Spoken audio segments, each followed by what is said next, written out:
صفحہ نمبر 101 علماء نے فرمایا ہے کہ انسان کی سعادت اور خوش نصیبی اس میں ہے کہ وہ اپنے عیوب پر نظر رکھے اور ان کی اصلاح کی فکر میں لگا رہے اور ایسا کرے کہ اس کو دوسروں کے عیب نکالنے اور بیان کرنے کی فرصت ہی نہ ملے۔ برے القاب۔ تیسری چیز جس سے آیت میں ممانعت کی گئی ہے وہ کسی دوسرے کے برے لقب سے پکارنا ہے جس سے وہ ناراض ہوتا ہے، جیسے کسی کو لنگڑا، لولا یا اندھا کانا کہہ کر پکارنا یا اس کے نام میں اس کا ذکر کرنا جو نام کسی شخص کی تحقیر کے لیے استعمال کیا جاتا ہو، اس نام سے اس کو پکارنا۔ اور حضرت ابن عباس رضی اللہ عنہ سے فرمایا، آیت میں لا تنابزوا بالالقاب سے مراد یہ ہے کسی شخص نے کوئی گناہ یا برا عمل کیا ہو اور پھر سے اس سے تائب ہو گیا ہو، اس کے بعد اس کے برے عمل کے نام سے پکارا، مثلا چور یا زانی یا شرابی۔ جس نے چوری، زنا، شراب سے توبہ کر لی، اسے پچھلے عمل سے آراز دلانا اور اس کو ذلیل کرنا حرام ہے۔ حدیث میں رسول صلی اللہ علیہ وسلم نے فرمایا، جو شخص کسی مسلمان کو ایسے گناہ پر عادت لائے جس پہ اس نے توبہ کر لی تو اللہ نے اپنے ذمہ لے لیا اور اس کا گناہ میں مبتلا کرے گا، تو دنیا و آخرت میں رسوا کرے گا۔ بعض القاب کا استثناء۔ بعض لوگوں کے ایسے نام مشہور ہو جاتے ہیں جو فی نفسہ برے ہیں، مگر وہ بغیر اس لفظ کے پہچانے ہی نہیں جاتے، تو اس کا اس نام سے ذکر کرنے کی اجازت پر علماء کا اتفاق ہے، بشرطے کہ ذکر کرنے والے کا قصد اس سے تحقیر و تذلیل کا نہ ہو، جیسے محدثین کے نام کے ساتھ ارچ یا ادب مشہور ہے، جو خود صلی اللہ علیہ وسلم نے ایک صحابی کو جس کے ہاتھ نسبتاً زیادہ طویل تھے ذوالدین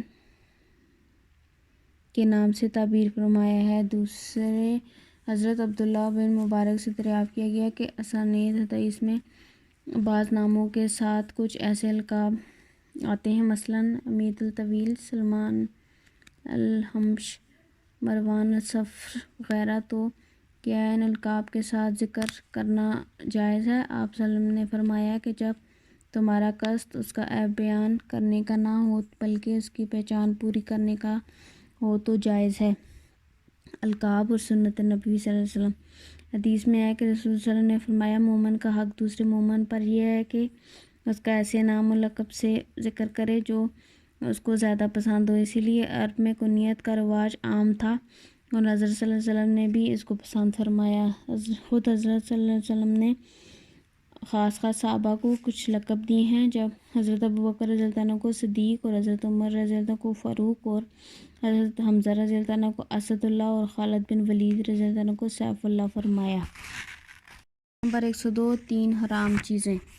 دوسری آیت بھی باہمی حقوق اور آداب و معاشرت کے تعلق کام پر مشتمل ہے، اس میں بھی 3 چیزوں کو حرام قرار دیا گیا۔ اول ظن یعنی گمان، دوسرے تجسس یعنی کسی کے پوشیدہ عیب کا سراغ لگانا، تیسری غیبت یعنی کسی غیر حاضر آدمی کے متعلق کوئی ایسی بات کرنا جس کا اگر وہ سنتا تو اس کو ناگوار ہوتی۔ ظن کا مفہوم۔ ظن کے معنی گمان غالب کے ہیں، اس کے متعلق قرآن کریم کے اول تو یہ ارشاد فرمایا ہے کہ بہت سے گمان سے بچا کرو، اگر اس کی وجہ سے بیان فرمائی کہ بعض گمان گناہ ہوتے ہیں جس سے معلوم ہوا کہ ہر گمان گناہ نہیں، تو یہ ارشاد سننے والوں پر اس کی تحقیق واجب ہو گئی کہ کون سے گمان گناہ ہیں تاکہ ان سے بچیں، جب تک کسی گمان کا جائز ہونا معلوم نہ ہو جائے اس کے پاس نہ جائیں۔ قرطبی نے فرمایا کہ ظن سے مراد اس جگہ تہمت ہے، یعنی کسی شخص پر بغیر کسی قوی دلیل کے کوئی الزام عیب پر یا گناہ کا لگانا۔ ظن کی 4 اقسام ہیں۔ امام ابوبکر جساس رضی اللہ تعالیٰ عنہ نے رحمۃ اللہ علیہ نے احکام القرآن میں ایک جامع تفصیل اس طرح لکھی ہے کہ ظن کے 4 قسمیں ہیں، ایک حرام ہے، دوسری واجب ہے، تیسری متصب ہے اور مندوب ہے، چوتھی مباح اور جائز ہے۔ ظن حرام یہ ہے کہ اللہ کی مغفرت اور رحمت سے گویا مایوس ہے۔ حضرت جابر رضی اللہ تعالیٰ عنہ سے روایت ہے، رسول صلی اللہ علیہ وسلم نے فرمایا، تم میں سے کسی کو اس کے بغیر موت نہ آنی چاہیے کہ اس کا اللہ کے ساتھ اچھا گمان ہے۔ اور ایک حدیث میں رسول صلی اللہ علیہ وسلم کا ارشاد ہے، حق تعالیٰ فرماتا ہے کہ انا ہند ظن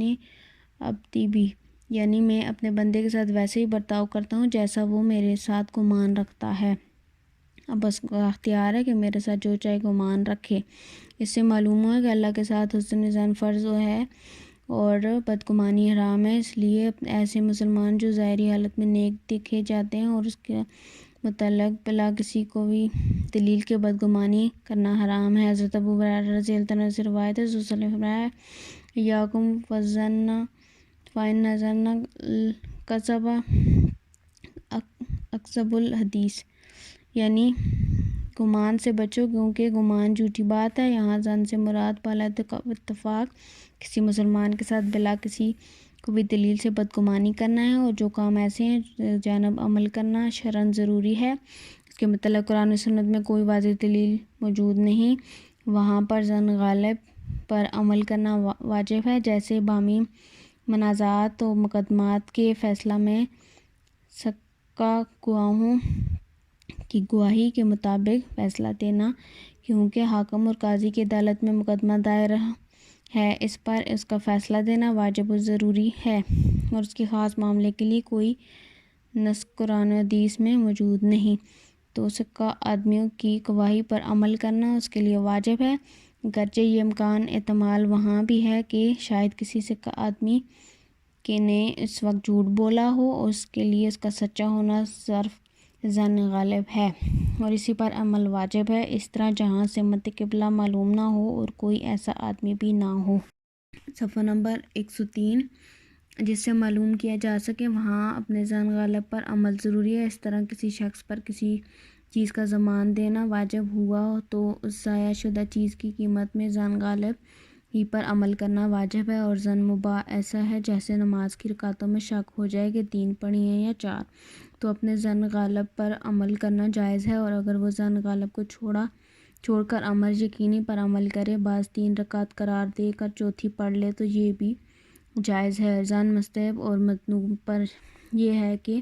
ہر مسلمان کے ساتھ نیک گمان رکھے کہ اس پر ثواب ملتا ہے۔ قرطبی نے فرمایا، قرآن کریم کا ارشاد ہے لولا اذ سمعتموہ ظن المؤمنین والمؤمنات بانفسہم خیرا، اس میں حسن ظن بالمؤمنین کی تاکید آئی ہے، اور یہ جو مشہور ہے کہ احتیاط کی بات یہ ہے کہ ہر شخص سے بدگمانی رکھے، اس کا مطلب یہ ہے کہ معاملہ ایسا کرے جیسے بدگمانی کی صورت میں کیا جاتا ہے، کہ بدون قوی اعتماد کے اپنی چیز کسی کے حوالہ نہ کرے، نہ یہ کہ اس کو چور سمجھے اور اس کی تحقیر کرے۔ خلاصہ یہ ہے کہ کسی شخص کو چور یا غدار سمجھے بغیر اپنے معاملے میں احتیاط برتے۔ تجسس کا مفہوم۔ دوسری چیز جس سے اس آیت میں منع کیا ہے تجسس، یعنی کسی کی عیب کی تلاش اور سراغ لگانا ہے۔ کسی ایسے امر کی جستجو اور تلاش کو کہا جاتا ہے جس کو لوگوں نے آپ سے چھپایا ہو۔ جو چیز تمہارے سامنے آ جائے اس کو پکڑ سکتے ہو، اور کسی مسلمان کا جو عیب ظاہر نہ ہو اس کی جستجو اور تلاش کرنا جائز نہیں۔ ایک حدیث میں رسول صلی اللہ علیہ وسلم کا ارشاد ہے، مسلمانوں کی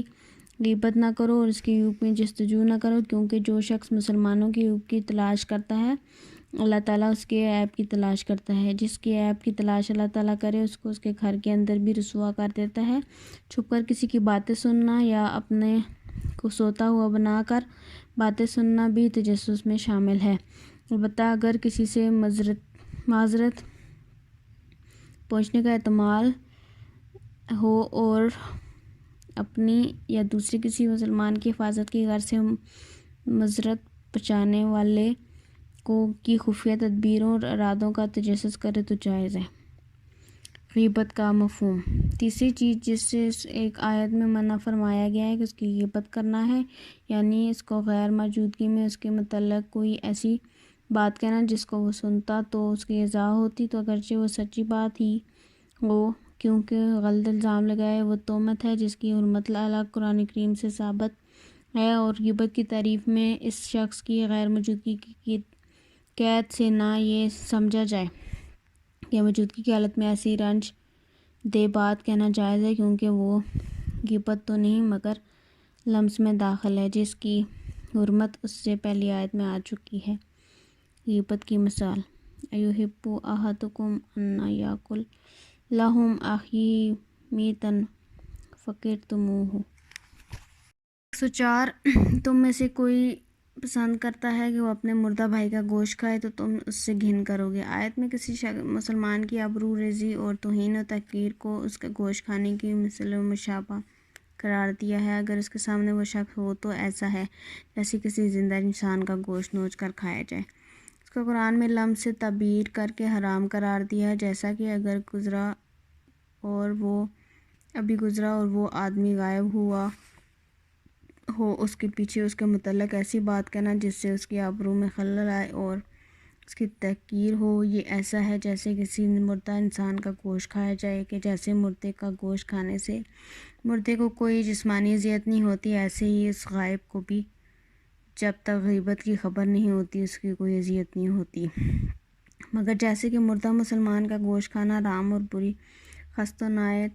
کا کام ہے، اس لیے غیبت حرام بھی ہے اور خست و نایت بھی۔ اس کے پیٹھ پیچھے کسی کو برا کہنا کوئی بہادری کا کام نہیں۔ غیبت سے بچنے کی زیادہ تاکید کیوں؟ اس آیت میں ظن و تجسس اور غیبت تینوں چیزوں کی حرمت بیان ہے، مگر غیبت کی حرمت کا زیادہ اہتمام فرمایا کہ اس کو کسی مردہ مسلمان کا گوشت کھانے سے تشبیہ دے کر اس کی حرمت اور خست و تنایت کو واضح فرمایا۔ حکمت اس کا یہ ہے کہ کسی کے سامنے اس کی عیب ظاہر کرنا بھی اگرچہ اظہار رسائی کی بنا پر حرام ہے، مگر اس کی مدافعت وہ آدمی خود بھی کر سکتا ہے اور مدافعت کا خطرہ سے ہر ایک کو ہمت بھی نہیں ہوتی اور وہ عادتاً زیادہ دیر رہ بھی نہیں سکتا، بخلاف غیبت کے وہاں کوئی مدافعت کرنے والا نہیں، ہر کمتر سے کمتر آدمی بڑے سے بڑے کی غیبت کر سکتا ہے، کیونکہ کوئی مدافعت نہیں ہوتی، اس لیے اس کا سلسلہ بھی عموماً طویل ہوتا ہے اور وہ اس میں ابتلا بھی زیادہ ہے، اس لیے غیبت کی حرمت زیادہ تاکید سے کی گئی اور عام مسلمانوں پر لازم کیا گیا کہ جو سنے وہ اپنے غائب بھائی کی طرف سے بشرط قدرت و مدافعت کرے اور مدافعت پر قدرت نہ ہو تو کم از کم اس کے سننے سے پرہیز کرے، کیونکہ غیبت کا بقصد و اختیار سننا بھی ایسا ہی ہے جیسے یہ خود غیبت کرنا۔ غیبت کے متعلق حدیث و مسائل۔ حضرت میمون رضی اللہ تعالیٰ عنہ سے فرمایا کہ ایک روز خواب میں نے دیکھا کہ ایک زنگی کا مردہ جسم ہے اور کوئی کہنے والا اس کو مخاطب کر کے یہ کہہ رہا ہے کہ اس کو کھاؤ۔ میں نے کہا اے خدا کے بندے میں اس کو کیوں کھاؤں؟ تو اس شخص نے کہا اس لیے کہ تو نے فلاں کے زنگی غلام کی غیبت کی ہے۔ میں نے کہا کہ خدا کی قسم میں نے تو اس کے متعلق کوئی اچھی بری بات کی ہی نہیں۔ اس شخص نے کہا کہ ہاں لیکن تو نے اس کی غیبت سنی تو ہے، تو اس پر راضی رہا۔ حضرت میمون رضی اللہ تعالیٰ عنہ کا حال اس خواب کے بعد یہ ہو گیا کہ نہ خود کسی کو کسی کی غیبت کرتے اور نہ کسی کو اپنی مجلس میں کسی کی غیبت کرنے دیتے تھے۔ نمبر 105 حدیث میں حضرت انس بن مالک رضی اللہ عنہ کی روایت ہے کہ شب معراج کی حدیث میں رسول صلی اللہ علیہ وسلم نے فرمایا کہ مجھے لے جایا گیا تو میرا گزر ایک ایسی قوم پر ہوا جس کے ناخن تانبے کے تھے اور چہروں اور بدن کا گوشت نوچ رہے تھے۔ جس نے جبریل امین سے پوچھا یہ کون لوگ ہیں؟ آپ نے فرمایا کہ وہ لوگ ہیں جو اپنے بھائی کی غیبت کرتے ہیں اور آبرو ریزی کرتے تھے۔ اور حضرت ابو سعد اور جابر رضی اللہ تعالیٰ سے روایت ہے رسول اللہ نے فرمایا الغیبۃ اشد من الزنا، یعنی غیبت زنا سے بھی سخت گناہ ہے۔ صحابہ کرام نے عرض کیا کہ یہ کیسے؟ تو آپ نے فرمایا ایک شخص زنا کرتا ہے پھر توبہ کر لیتا ہے تو اس کا گناہ معاف ہو جاتا ہے، اور غیبت کرنے والے کا گناہ اس وقت تک معاف نہیں ہوتا جب تک وہ شخص معاف نہ کرے جس کی غیبت کی گئی ہے۔ اس حدیث سے ثابت ہو کہ غیبت ایک ایسا گناہ جس کے حق اللہ کی بھی مخالفت ہے اور حق اب بھی ضائع ہوتا ہے، اس لیے جس کی غیبت کی گئی ہے اس کی معاف کرانا ضروری ہے۔ اور بعض علماء نے فرمایا کہ غیبت کی خبر جب تک صاحب غیبت کو نہ پہنچے اس وقت تک وہ حق بات نہیں ہوتی، اس لیے اس کے معافی کی ضرورت نہیں۔ اس صورت میں گواہی گو اس شخص سے معافی مانگنا ضروری نہیں، مگر جس شخص کے سامنے یہ غیبت کی گئی اس کے سامنے اپنی تکذیب کرنا یا اپنے گناہوں کا اقرار کرنا ضروری ہے کہ وہ شخص مار گیا ہے یا اس کا پتہ نہیں ہے تو اس کا کفارہ حضرت انس رضی اللہ عنہ کی حدیث میں یہ ہے حضور صلی اللہ علیہ وسلم نے فرمایا کہ جس کی غیبت کی گئی اس کے لیے اللہ تعالیٰ نے دعائے مغفرت کرے اور یوں کہ یا اللہ ہمارے اور اس کے گناہوں کو معاف فرما۔ غیبت کی جائز صورتیں۔ اگر کسی شخص کی برائی کسی صورت یا مصلحت سے کرنا پڑے تو یہ غیبت میں داخل نہیں، شرط کہ ضرورت مصلحت شرعاً معتبر ہو، جیسے کسی ظالم کی شکایت کسی ایسے شخص کے سامنے کرنا جو ظالم کو دفع کر سکے، اور اولاد بیوی کی شکایت اس کے باپ اور شوہر سے کرنا جس کی اصلاح کر سکے، یا کسی واقعے کے متعلق فتویٰ حاصل کرنے کے لیے صورت واقعہ کا اظہار یا مسلمانوں کو کسی شخص کی دینی اور دنیوی شر سے بچانے کے لیے کسی کا حال بتلانا یا کسی معاملے میں مشورہ لینے کے لیے اس کا ذکر کرنا، یا جو شخص سب کے سامنے کھلم کھلا گناہ کرتا ہے یا اسے فسق کو خود ظاہر کرنا پھرتا ہے تو اس کے اعمال بد کا ذکر بھی غیبت میں داخل نہیں۔ نمبر 106 دال آزادی رائے و عقیدہ۔ لا اکراہ فی الدین، نہیں زبردستی دین میں، قد تبین بے شک جدا ہو گئی، الرشد ہدایت، من سے الغی گمراہی، فمن پس جو یکفر نہ مانے، بالطاغوت و یؤمن گمراہ کرنے والے کو اور ایمان لائے، باللہ اللہ پر، فقط پس تحقیق، استمسکا اس نے تھام لیا، بالعروۃ حلقہ کو، اس کا مضبوطی سے، لا انفصام لہا ٹوٹتا نہیں اس کو، واللہ اور اللہ سمیع العلیم سننے والا جاننے والا ہے۔ زبردستی نہیں دین میں، بے شک ہدایت سے گمراہی جدا ہو گئی ہے، پس ہدایت گمراہی سے جدا کو نہ مانے اور اللہ پر ایمان لائے، پس تحقیق اس پر حلقہ کو مضبوطی سے تھام لیا، ٹوٹتا نہیں ان کو، اور اللہ سننے والا جاننے والا ہے۔ تشریح شان نزول۔ حضور صلی اللہ علیہ وسلم کی آمد مدینہ سے پہلے مدینہ طیبہ میں دو قسم کے لوگ آباد تھے، ایک تو یہودی تھے جو پڑھے لکھے اور مالدار لوگ تھے، دوسرے عرب تھے جو عام طور پر ان پڑھ اور غریب لوگ تھے۔ اسلام لانے کے بعد یہی لوگ انصار مدینہ کہلائے، چونکہ پسماندہ تھے اس لیے یہ اپنے بچوں کی تعلیم و تربیت کے لیے انہیں یہودیوں کے پاس چھوڑ دیتے تھے۔ چنانچہ اسلام آنے کے بعد جب یہودی قبائل بنو نصیر اور بنو قینقاع کو مدینہ سے نکالا گیا تو اس وقت ایک انصاری حسین کے دو بیٹے یہودیوں کی تحویل میں تھے اور انہوں نے یہودی مذہب اختیار کر لیا تھا۔ جب وہ مدینہ سے جانے لگے تو انصاری نے چاہا کہ اپنے بیٹوں کو زبردستی اسلام میں داخل کر کے انہیں اپنے پاس رکھ لے۔ اس موقع پر اللہ تعالیٰ نے آیت نازل فرمائی کہ دین میں جبر نہیں ہے۔ نمبر 107 لڑکے جوان ہیں، انہوں نے ہوش و حواس کے ساتھ یہودیت اختیار کر رکھی ہے اور اس مرضی سے جا رہے ہوں تو مسلمان کو اس کے روکنے کا کوئی حق نہیں پہنچتا۔ لا اکراہ کا مفہوم۔ دین کے معاملہ میں جبر نہیں، کسی کو زبردستی دین میں داخل کرنے کی قطعاً جائز نہیں، اس کی وجہ سے نیکی اور بدی کا امتیاز کھل کر سامنے آ گیا ہے، لہٰذا جو شخص اپنی مرضی سے اسلام میں داخل ہونا چاہتے بلا جھجک اسلام قبول کرے اور جس کا دل نہیں مانتا وہ بے شک ایمان نہیں لاتا تو نہ لائے، اسے زبردستی دین میں داخل نہیں کیا جائے گا۔ امام شاہ ولی اللہ دہلوی رحمۃ اللہ علیہ کی وضاحت۔ امام شاہ ولی اللہ دہلوی رحمۃ اللہ علیہ فرماتے ہیں، جبر نصیحت برائے دین یعنی دین اسلام میں داخل کے لیے کسی شخص پر جبر روا نہیں، تاہم اسلام میں فی الجملہ جبر موجود ہے اور اس سے مراد وہ تمام احکام ہیں جن کے ذریعے کسی پر سختی کی جاتی ہے، مثلاً جہاد کا تعلق جبر سے ہے، جبر کے بغیر جہاد نہیں ہو سکتا۔ اس طرح حدود کا قیام ہے، کوئی مجرم خوشی سے سزا قبول نہیں کرتا، اس سے اس کے کردہ گناہ کی سزا جبراً دینا پڑتی ہے، زانی کو سنگسار کیا جاتا ہے، چور کا ہاتھ کاٹا جاتا ہے، شرابی کو کوڑے مارے جاتے ہیں وغیرہ وغیرہ۔ جبر کی اقسام میں ہیں، یہ جبر بالکل جائز اور ضروری ہے، البتہ کسی غیر مسلم کو طاقت کے ذریعے اسلام قبول کرنے پر مجبور کیا جائے، یہ اسلام کی تعلیم کے منافی ہے۔ حضرت عمر رحمۃ اللہ علیہ کے واقعات۔ امیر المومنین حضرت عمر فاروق رضی اللہ تعالیٰ عنہ کے زمانے کا ایک واقعہ ہے۔ ایک عیسائی بڑھیا تھی، امیر المومنین نے اپنے ساتھیوں سے کہا کہ اس عورت سے کہو کہ اسلام قبول کر لے۔ جب اس کو یہ پیغام ملا تو کہنے لگی، میری عمر کا بیشتر حصہ عیسائی مذہب میں گزرا ہے، عمر کے آخری حصے میں میرا دل نہیں چاہتا کہ مذہب کو چھوڑ دوں جس پر زندگی گزاری ہے، مجھے یہ بڑا دشوار نظر آتا ہے۔ حضرت عمر رضی اللہ عنہ نے فرمایا، اس بڑھیا کو اپنے حال پر چھوڑ دو کیونکہ دین میں جبر نہیں ہے۔ امام ابوبکر جساس رحمۃ اللہ نے احکام قرآن اور حضرت امام شاہ ولی اللہ نے ازالۃ الخفائی میں واقعہ نقل کیا ہے کہ حضرت عمر رضی اللہ عنہ کا وثیق نامی رومی غلام تھا، مدت تک اس کی خدمت کرتا رہا، اس نے آخر عمر تک اسلام قبول نہ کیا۔ حضرت عمر رضی اللہ عنہ نے غلام کو بلا کر کہا کہ تو بڑا قابل آدمی ہے، خاص طور پر حساب کتاب میں بڑا ماہر ہے، فرمایا اگر اسلام میں جبر روا ہوتا تو میں تمہیں زبردستی مسلمان بنا لیتا، مگر میں ایسا نہیں کر سکتا۔ اگر تم مسلمان ہو جاتے تو تمہاری قابلیت کی بنا پر کوئی اچھا عہدہ دیتا۔ اب میں یہی کرتا ہوں کہ تجھے آزاد کر دیتا ہوں، تم جہاں چاہو جا سکتے ہو۔